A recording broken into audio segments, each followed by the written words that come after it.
Bismillah ar-Rahman ar-Rahim, alhamdulillah, wassalatu wassalamu ala rasulillah wa ala alihi wa sahbihi wa ala. Assalamu alaikum wa rahmatullahi wa barakatuh. Thank you for joining the fiqh class.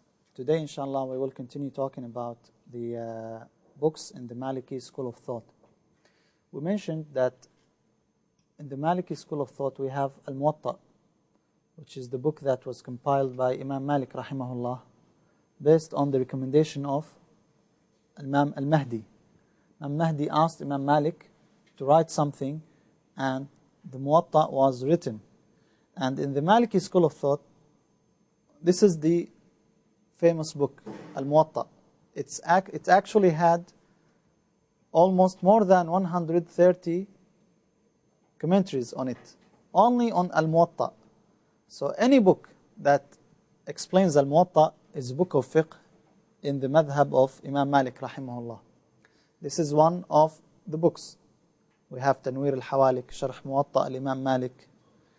Then we have Al-Mudawwana. Al-Mudawwana, it is the opinions of Imam Malik rahimahullah, as it was written by his student, Abdurrahman ibn al-Qasim. Now, Al-Mudawwana has a story. Al-Mudawwana has a story. And because of Al-Mudawwana, we have many people following the Maliki school of thought in Africa, in the north of Africa. Because there is a student, his name is Sahnun. He took Al-Mudawwana. Now, Imam Malik rahimahullah, he had many students. Of them, Abdurrahman ibn Qasim. Of them, Asad ibn al-Furat. Asad ibn al-Furat, he studied with Imam Malik, and he wrote down all the opinions of Imam Malik rahimahullah. And he took Al-Mudawwana to Africa. Now people wanted to learn from it, but he refused to give it to them. He said, I have the copyrights. I worked hard on it, so I will not give it to you. So what happened? Sahnun went back to Egypt, to Abdurrahman ibn Qasim. And he asked him about the opinions of Imam Malik. He told him about Asad ibn al-Furat, because he heard the Mudawwana from Asad ibn al-Furat. So Abdurrahman ibn Qasim, he verified and he added few things to Al-Mudawwana. And nowadays, people only know the copy of Sahnun. They don't know the copy of Asad ibn al-Furat. Why? They always say, knowledge, if you want knowledge to, you want to benefit from knowledge, you have to spread it. You have to give it to the people. Knowledge does not decrease by giving it to people. Actually, it's going to increase. So nowadays, people know the Mudawwana of Sahnun.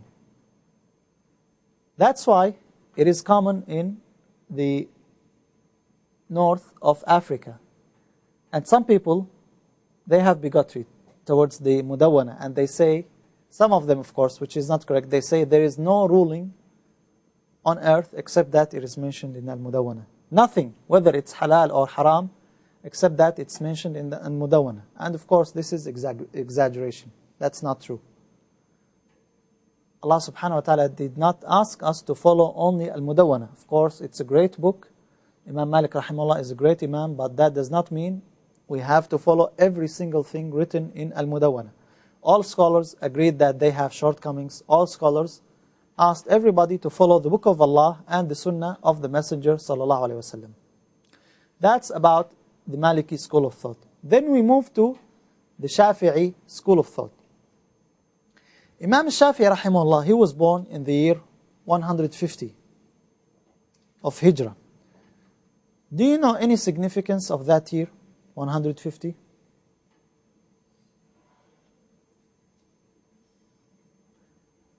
And he died in the year 204. So he did not live that much. He lived only for 54 years. Do you know any significance of the year 150? Yes. Who said that? Shahada, yes. Who said that online? Yes, Sabah, that's correct. And also Sarah said the same thing. It's the year that Imam Abu Hanifa died, 150.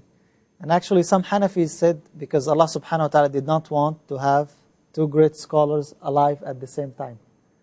That's why Imam Shafi'i was kept in the womb of his mother for 2 years. Of course, again, this is another thing. Allahu Alam if it's true or not. But Imam Shafi'i was born in the year 150 and he died in the year 204. He was born in Gaza, in Palestine. But he's originally from Mecca because he's a relative to the Messenger sallallahu alaihi wasallam. And his father died early. So he lived as an orphan. His mother took him when he was 2 years. She took him to Mecca to keep track of the ancestry of her son. She feared that if she kept him in Gaza, he will be lost, his lineage will be lost, so she wanted to bring him back to Mecca. And also she wanted to teach him. So he started learning from early age, and he memorized the entire Quran when he was 7 years old. When he was 7, he memorized the entire Quran. And we will talk more about Imam Shafi'i rahimahullah, since we will study his school of thought. But I want you to know these facts for now. And we will move to Imam Ahmad rahimahullah before we go back to Imam Shafi'i. Imam Ahmad was born in the year 164 and he died in the year 241. He was contemporary to Imam Shafi'i, and actually he learned from Imam Shafi'i. He learned a lot from Imam Shafi'i rahimahullah. Notice his name is Ahmad ibn Muhammad ibn Hanbal. So his father's name is not Hanbal, while people say Ahmad ibn Hanbal, because his grandfather was famous. That's why they say Ahmad ibn Hanbal, while his actual name is Ahmad ibn Muhammad ibn Hanbal al-Shaybani. He lived in Baghdad. And he is, of course, the Imam of Ahl Sunnah wal Jama'ah. He is very famous. He had to go through the trial of the creation of Quran during the Mu'tazila time, the Khalifa al-Ma'mun. He tested Imam Ahmad. Actually, Imam Ahmad was tortured by the Khalifa, by his soldiers, just to say one word, to say that the Quran is created. And he refused to say that. That was innovation in religion, to say that the Quran is makhluq. He refused and he was tortured, he was imprisoned, but he persevered, and the Khulafa, they all died and he remained. Now people, they don't like those who did that to him, but they mention him with only good things. They mention Imam Ahmad. So once you are in trial, do not think of the test itself. Think of the consequences, what will happen later on. That will help you overcome this difficulty. From the students of Imam Ahmad, we have Imam al-Bukhari. That's why some ahadith in the Bukhari, it is narrated from Imam Ahmad rahimahullah. And also Abu Dawood, the Imam of the Sunan of Abu Dawood, Sulaiman ibn al-Ash'ath al-Sijistani, he is a student of Imam Ahmad also. So he had lots of students. We have the books of Imam Ahmad in the Fiqh of Imam Ahmad rahimahullah. As I told you, Imam ibn Qudama himself only one Imam, he wrote 4 books in 4 different levels. Umdat al-Fiqh, Al-Kafi, Al-Muqni' and Al-Mughni. All these 4 books are for Imam ibn Qudama al-Maqdisi rahimahullah. Then we have very important book called Kitab al-Insaf في معرفة الراجح من الخلاف. Al-Insaf. The unique thing about this book, Al-Insaf, it mentioned all the narrations, all the different opinions from Imam Ahmad rahimahullah. One thing I like you to know about the madhab of Imam Ahmad, that some scholars did not consider Imam Ahmad as faqih. They only considered him as a scholar of hadith. Therefore, in some books of khilaf, when they mention the several opinions, they only mention 3 opinions. They don't mention the 4th opinion, the opinion of Imam Ahmad. They say, this is the opinion of Abu Hanifa, this is the opinion of Malik, this is the opinion of Shafi'i. They don't mention the opinion of Imam Ahmad. Why? They said Imam Ahmad was not faqih, he was muhaddith. which means he only cared about hadith. Actually, he was faqih, but there is a problem in the opinion of Imam Ahmad. It changed lots of times. That's why sometimes in one issue, you have 3 different opinions for Imam Ahmad. This book, Al-Insaf, it listed all the different opinions of Imam Ahmad. Because once he answers with a hadith, then he is asked about the same issue and he answers with a different hadith. On the 3rd time, he also answers with the different hadith. So you have many opinions. And it became troublesome for some students. That's why some scholars, they said Imam Ahmad was muhaddith, he was not faqih, so the fiqh is only in the 3 schools of thought. But later on, of course, Imam Ahmad, the opinion of Imam Ahmad became famous and it prevailed. Now it became also very common, and you have lots of books, especially these books, they are written and people are still studying them. Al-Mughni, Al-Muqni', Umdat al-Fiqh, and Al-Insaf as well. And of course, there are many other books. The most important book in the fiqh of Imam Ahmad is Al-Mughni. Al-Mughni is a very big book because it listed all the 4 opinions. Opinions of Imam Abu Hanifa, opinions of Imam Malik, opinions of Imam Shafi'i, and opinion of Imam Ahmad. But the problem with this book, it's advanced. It's not for the beginners. That's why some people, they start with Al-Mughni. And they will never understand the fiqh, because you don't start from the top. You start from the beginning. You start with first book, then the second. He himself, the author who wrote this book, he told the students, do not start with it. This is the end. Now we go back to the Imam al-Shafi'i, rahimahullah. So we already said he was born in Gaza. When he was 2 years old, he moved to Mecca. When he was 7 years old, he memorized the entire Quran. He memorized Al-Muwatta for Imam Malik when he was 9 years old. When he was 10 years old, in 9 nights.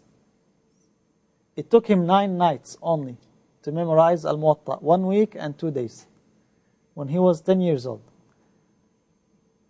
The ability for memorization of Imam Shafi'i was amazing. It was said that he used to cover the second page. If he opens the book, he covers the second page, because once he looks to one page, he memorizes it. So he did not want to mix the 2 pages. He memorizes this, then he covers this and memorizes the second page. Just like the copier. Once you put the page, it photocopies it. That's the memory of Imam Shafi'i. Although that was his ability for memorization, he complained to his Sheikh, Waqi' ibn al-Jarrah. He told him, my memorization is not that good. He wanted to memorize faster and quicker. So Imam Shafi'i had great ability for memorization. He memorized Al-Muwatta when he was 10 years old. He memorized it in 9 nights. He had a teacher in Mecca, his name Khalid ibn Muslim al-Zinji. In Mecca he had a teacher who used to teach him. And he noticed when Imam Shafi'i reached the age of 15, he told him, now it's time for you to give fatwa. Now you should not be a student anymore. You should actually start giving fatwa to the people. You should start teaching people. Khalid bin Muslim al-Zinji, he was the mufti of Mecca. He was the one who gives the fatwas in Mecca. So he told his student, he told Imam Shafi'i, it's time for you now to give the fatwas. Yes. Khalid ibn Muslim al-Zinji. That's the name of his teacher, Khalid ibn Muslim al-Zinji. And then he moved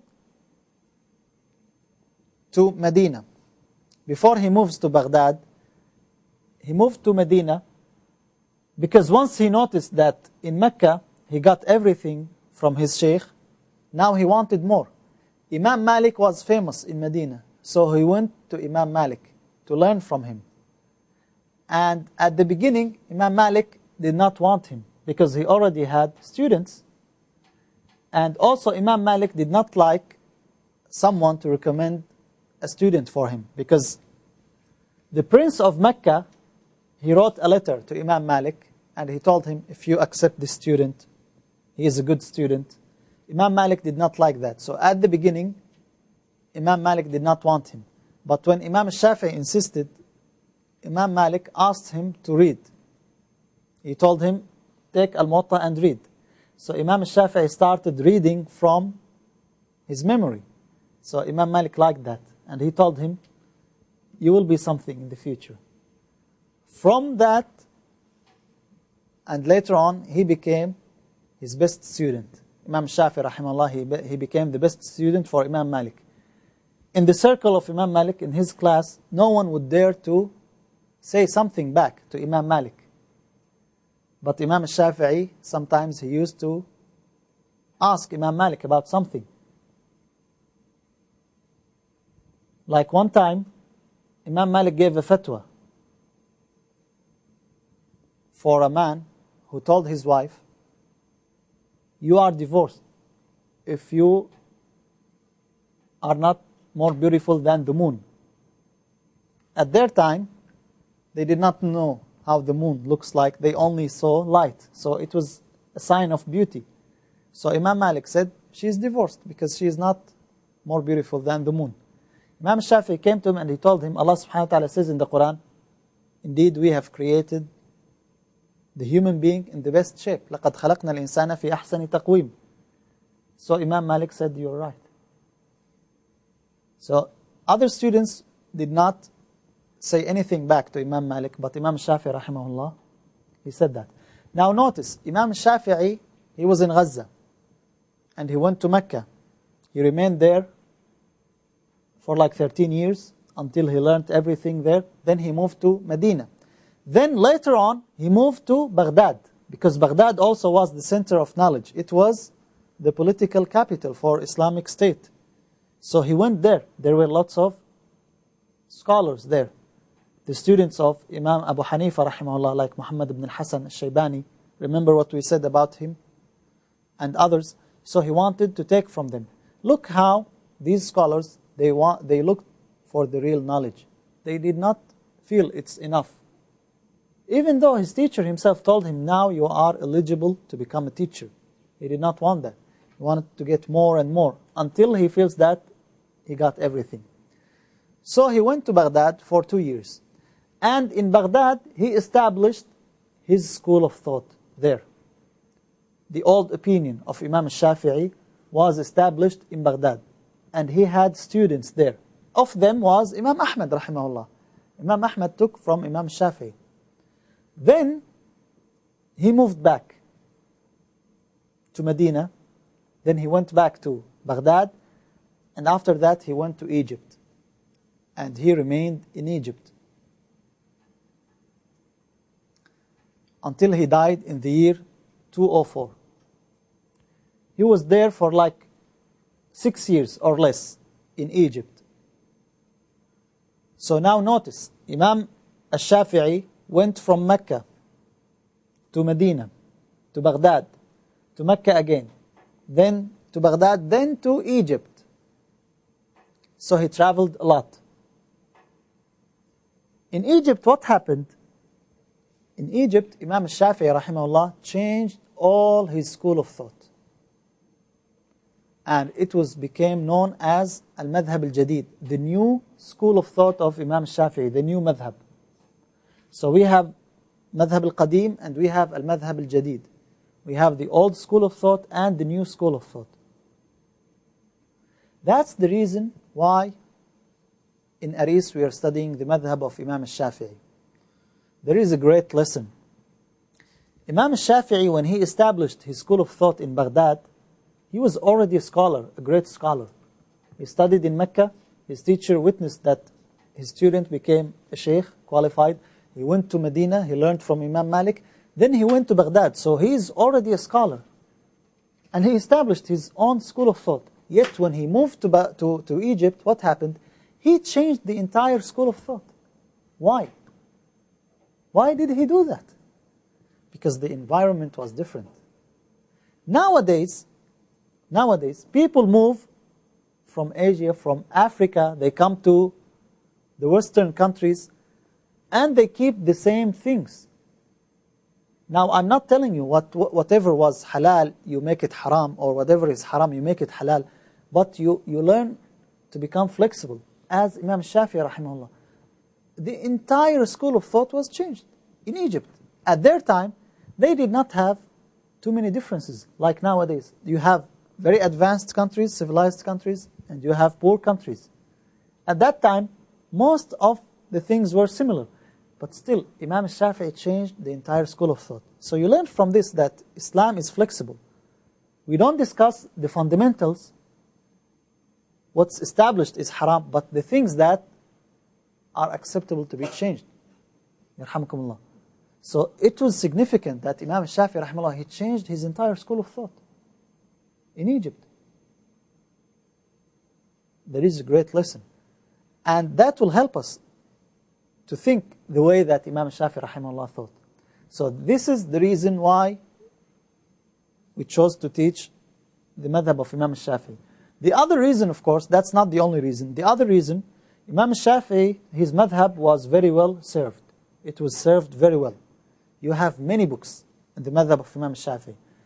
Even though other schools of thought, all schools of thought, Imam Malik, Imam Ahmad, Imam Abu Hanifa, they all have many books. But Imam Shafi'i in particular, we have many books in Arabic and in English. So this is another reason why we chose the madhab of Imam Shafi'i. And as I told you, this is only a temporary stage for this year. We will study only. That does not mean you have to follow, but it is a key for you to understand the fiqh. We will study the madhab, only the madhab of Imam Shafi'i. Next year, inshallah, we will move forward to the other schools of thought. That's about the Imam Shafi'i, and we will talk later on about our book, the text of Abu Shuja' and the commentary on it, the evidences. Now we will move to the levels of fuqaha, jurists. Remember what we said, that people are divided to 3 categories: layman, student of knowledge, and scholar. Now we have the scholars in the madhab itself. Inside the madhab, one madhab, we have different levels of fuqaha or jurists. And these levels vary from madhab to another. In the fiqh of Imam Shafi'i, we have the people who are able to do ijtihad. But remember, this is within the madhab. So this is the highest level behind Imam Shafi'i, rahimahullah. Like Al-Muzani. Al-Muzani was a student of Imam Shafi'i, rahimahullah. So he was able to add few things, and whatever he adds, it is added to the madhab itself. It becomes the madhab. Now, once we say the madhab, that means whether it is the saying of Imam Shafi'i or it's his opinion. But in the madhab of Imam Shafi'i, also whatever Al-Muzani says, it is added to the madhab because he's able to know what would Imam Shafi'i say about this issue, even if he is not asked about it. Imam Shafi'i already died. Imam Al-Muzani did some ijtihad, he did some work. Whatever he said, it was added to the madhab. So that's the first level. Then we have the second level, the people who are able to do ijtihad within the issues while it's not reported from the Imam. Like Al-Ghazali. This is a lower level, lower than Imam Al-Muzani. They are able to do ijtihad within the issues. So there is an issue that is mentioned for the Imam Shafi'i, but he did not say his opinion. You notice the difference between this one and the previous one. The previous one, the issue is new, is totally new. The second one, the issue is not new. It was reported, but the opinion itself was not reported from Imam Shafi'i. So they are lower than the first level. Like Imam Al-Ghazali, Abu Hamid Al-Ghazali, he had 3 books. Al-Basit, Al-Wasit, in the madhab of Imam Shafi'i. He was mujtahid inside the madhab of Imam Shafi'i. Then we have the third level, people of takhrij. Takhrij means choosing one opinion. Those can explain a saying of the Imam or specify two things mentioned.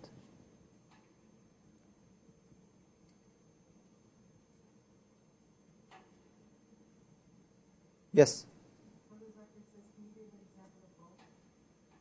What do you mean both? Can I give example of both? What do you mean by both?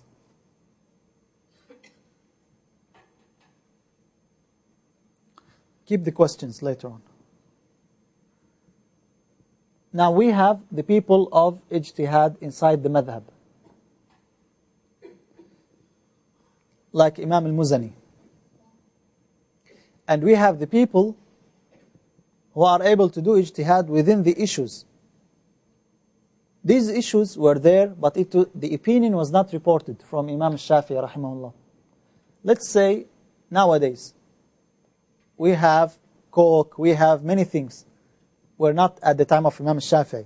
Imam al-Muzani could say this is permissible, and now we will say that's the opinion of Imam al-Shafi'i, even though he did not say it, but because Imam al-Muzani, that's his level. He's able to know what, if Imam al-Shafi'i was alive, what would he say? While al-Ghazali, he's able to discuss the issues that were there at the time of Imam al-Shafi'i, but there is no opinion at all for Imam al-Shafi'i. The third level, people of takhrij, those who can explain a saying of the Imam or specify two things mentioned. Like if Imam al-Shafi'i said this is makruh, they are able to come and say makruh means haram. He did not mean makruh, he meant haram. They had some terms used in the madhab. So that's the job of the people of the third level. And we have the people of the last level, people of tarjih, those who are able to choose one of the two opinions, like Al-Rafi'i or Imam al-Nawawi. Imam al-Nawawi rahimahullah, the famous Imam, he's able to choose, like we have two opinions of Imam al-Shafi'i. Imam al-Shafi'i once said this is haram. In another time he said this is makruh. Now which one do you choose? Haram or makruh? That's the job of the last level. They are able to tell you that makruh is the correct opinion according to the school of thought of Imam Shafi'i, according to the other sayings. That's what you should follow. They do tarjih. Tarjih means they choose one of the two opinions. While the previous level, they clarify, they specify. Imam Shafi'i said this is makruh. They are able to say makruh here does not mean disliked, it means haram. This is a higher level. Then we have the higher level, the level of Imam al-Ghazali, the people who do ijtihad within the issues of the madhab. And then we have the highest level, the level of Imam al-Muzani, the people who are able to do ijtihad. Just like Imam al-Shafi'i, he gave his opinion. They can give their own opinions, but whatever they give, it is within the madhab of Imam al-Shafi'i. Inshallah, this is advanced level.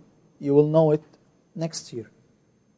What's the difference between this Imam and that Imam? But I just wanted you to know that even within the first, each madhab, even within each madhab, we have different levels of people. And you have nowadays people, they come and they put themselves on the same level of Imam al-Shafi'i or Imam Ahmad. I'm not saying this is impossible, it's possible, but you have to go through the steps. In military, you don't become colonel out of the sudden before you serve like 20, 30 years. You serve 30 years just to get raised, to get this rank. General or colonel. What about fiqh, the religion of Islam? You want from day one to become scholar and you think you will understand everything. That's not going to happen if you follow this way. But inshallah, if you follow the way of the scholars, yes, why not? Islam is not restricted to a certain group of people. Whoever did the study, good for him. No one can stop you. So we mentioned the reasons why we chose the madhab of Imam al-Shafi'i. First, because he was able to travel and he knew a lot. He changed based on the environment. The Imam Shafi'i, the madhab is very well served, And one important point, he combined between qiyas and hadith. What do you mean by that? Now, because Imam Shafi'i rahimahullah traveled a lot, in Medina, Imam Malik, he used to give the fatwas sometimes based on the ahadith. Imam Malik was muhaddith also. He used to narrate lots of ahadith. When Imam Shafi'i traveled to Iraq, the madhab of Imam Abu Hanifa was common. It was prevailing. And of course, the madhab of Imam Abu Hanifa was mostly based on the qiyas. Now, Imam Shafi'i learned from Imam Malik. He saw another school of thought, so he tried to combine between them. That's why the school of thought of Imam Shafi'i is like the mean of other schools of thought. This is another reason why we are studying this school of thought.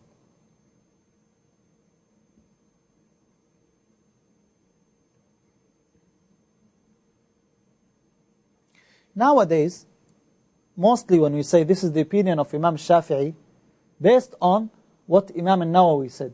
Imam al-Nawawi came later on, he wrote lots of books in the madhab of Imam Shafi'i. Even though Imam al-Nawawi, he lived only for 45 years. Also, Imam al-Nawawi was very young. But it's the blessing of Allah subhanahu wa ta'ala. Almost every Muslim house, they have one of the books of Imam al-Nawawi. At least Riyadh al-Salihin. Do you have Riyadh al-Salihin in your house? Or Arba'in al-Nawawiyah? 90% of Muslim people, they have his book. And he lived only for 45 years. And we have some Muslims living for 90 years, 100 years. What did they produce for the Muslim Ummah? So this is actually the blessing of Allah subhanahu wa ta'ala for Imam al-Nawawi. Whatever Imam al-Nawawi said later on, it was considered that this is the madhab of Imam al-Shafi'i.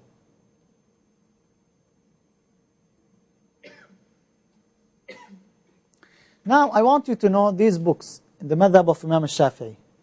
We mentioned at least, you have to know at least 2 to 3 books in each madhab to know.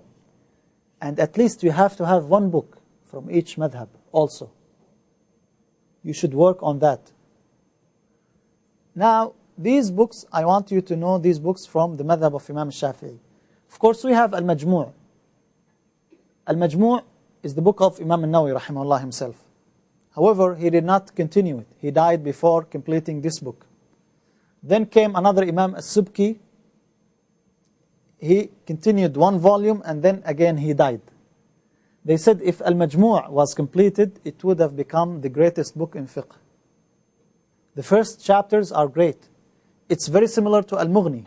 It also mentions the 4 schools of thought. Al-Majmu' and Al-Mughni, excellent books. But Al-Mughni is better because it's a complete book. Al-Majmu' is not completed. Later on, only recently, it was completed by one of the scholars from Egypt.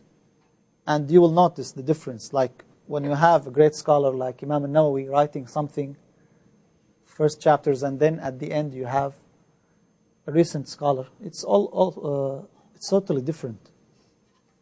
So Al-Majmu', the intention was to mention all the schools of thought. Then we have Al-Bayan. Al-Bayan is a great book. It's also according to the 4 schools of thought. But Imam al-Amrani, who wrote this book, Al-Bayan, he died early, like 300 years earlier than Imam al-Nawawi. That's why Imam al-Nawawi, he had a better chance to read more books, to know better about the madhab of Imam al-Shafi'i. However, even this book, Al-Bayan, is a great book. Actually, Imam al-Nawawi in Al-Majmu', many times he referred to Al-Bayan. He referred to the book of Al-Amrani. I have both books, both of them in Arabic. Unfortunately, I don't think you have a book of fiqh, big book of fiqh in English. I don't know, what do we have? Do you know any books of fiqh in English? Big books, not one text, but big books. Fiqh al-Sunnah is like 3 volumes. Fiqh Sunnah is good, but it's not valid for a student of knowledge to learn from it. You need to learn the essentials, the basics. Fiqh Sunnah is not good. Yes, you can have it, you can read from it, it's good, but it will not help you to seek the knowledge, if you want to seek the knowledge. And of course, lastly, we have our book, the text of Abu Shuja'. The text of Abu Shuja' is a very small book, actually. It's only like 90 pages. And again, that's how you start in fiqh. You start only with the text. Then you move on. You start even without knowing the evidence. Because first you want to establish the ruling. Then the next step, you add the evidence. Then the next step, you start rationalizing why this is the evidence.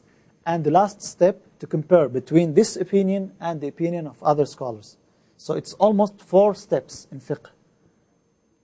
And even this actually, I believe, here we are rushing these steps a little bit. We will start almost from the second step, which is knowing the ruling with the evidence. Usually that's how they start. First, you know the ruling. And I asked all of you about things that we do every day, and I did not get the perfect answer. About the wudu. How many things invalidate wudu? Here in the book, we will learn that there are 6 things invalidate wudu. So you have it in mind. 6 things invalidate wudu. 1, 2, 3, 4, 5, 6. Then you move on. What's the evidence? 1, 2, 3, 4. These are the evidences. Then the next step, why? This invalidates wudu. And then you compare. What about other scholars? Is it 6 or 5? But what happens nowadays? People come and they say, oh, in Imam Ahmad it's 5. Imam Shafi'i 6. And then you're confused, you don't even know. I'm talking about things that we do every single day. Every day. Prayer. Pillars of prayer. How many pillars do we have? I did not get the perfect answer. Some said 3. Standing, ruku', sujood. Some said more. Some said less. So you need to know. Here in the book it tells you there are 18 pillars in the prayer. Or 12 pillars. Some of them are repeated, like khushu'. It was considered in each rak'ah separately. And in the ruku', khushu' and ruku' is different than the qiyam. If you consider the khushu', all of it one, then it is 12. So you know, there are 12 things. Once you know that, you memorize that there are 12 things, they are pillars in the prayer. If you did anything in the prayer, you will ask yourself directly, is it one of these 12 things? If it is, then you have to do it again. Otherwise, your prayer is incorrect. If it's not, then you move on. Is it wajib? So I have to do sujood sahu. Or it is sunnah, so it's recommended to do. That's how you start. As I told you, nowadays you find lots of people tell you we have the evidence, we have to know the evidence, which is okay. But that's not the correct method. They go to this opinion and that opinion, and they are confused. But once you start, step by step, you will get solid knowledge, inshallah. That's how we will do it here in the class. And I believe you will notice this, inshallah. Soon, maybe next week, you will start noticing the difference in the method of teaching the fiqh. Of course, we will start with the book of purification. This is the first thing that we will start with, inshallah, the book of purification, Kitab al-Tahara, or the ritual purification. And we will stop at the definition of Tahara. What's the definition of Tahara? Purification. What does it mean? Tahara means purification. That's the translation, not the meaning. I want the meaning of Tahara. Linguistically, what does it mean, Tahara? Do you know? Cleanliness, or even purification. That's the linguistic meaning of Tahara. But, yes. Cleaning yourself from najasa. Okay. What about Islamically or religiously? What's the meaning of Tahara? In Islam, how you are considered tahir? When you bathe yourself, when you take a shower, how you're considered tahir? I want answers. Now, we started fiqh now with this. Yes. Away from sins. So if you're away from sins, you're considered tahir. So you pray. If you're away from sins, you pray. How away? How many miles away? What do you think? Good. At least she answered. You have to answer. Yes. from najasa and disbelief. What do you mean, tahara from najasa? A mu'min is never impure. That's good. But again, you're not answering the question. What's the definition of... What do we mean by definition? Remember, as I told you, you have to include all the things that are relevant to the issue, and you have to exclude anything that is irrelevant. Which means, by the definition of tahara, you know that according to this definition, whoever did it, he can pray, he can read the Quran, he can do any act of ibadah. Without it, he cannot do any of these things. So now when you tell me, the mu'min is never impure, what does this have to do with my question? What's the definition of tahara, Islamically? Yes? To be pure from anything that is the opposite of tahir. Well, we're going in circle. You did not answer. Before we even talk about tahara, we should talk about what purifies us. That's coming, inshallah. You need to know what's tahara, so you know what purifies you. What gives you the purification? Water. Only water? What about the sand, the dust? That's why some people think tahara means doing wudu and ghusl. In Islam, if you cannot do wudu and ghusl, even tayammum is tahara. In Arabic it's easy, but in English actually it's a big issue. In Arabic we say رفع حدث أو إزالة خبث. That's the definition of tahara. رفع حدث أو إزالة خبث. But this is in Arabic, but in English there is a problem. So that will be your job. Try to define the tahara Islamically. Yeah, because we have weekend. That's why I'm giving you some gifts. Yeah, so inshallah, your job is to define the tahara. This is a homework. It's due by Monday. What's the definition of tahara Islamically? Yes.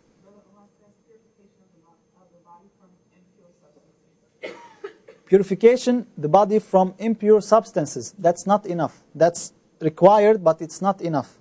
Because now, do you see any impure substance on me? Do you see any impure substance on me? Yet I may not be tahir, in a sense that I may not be able to pray.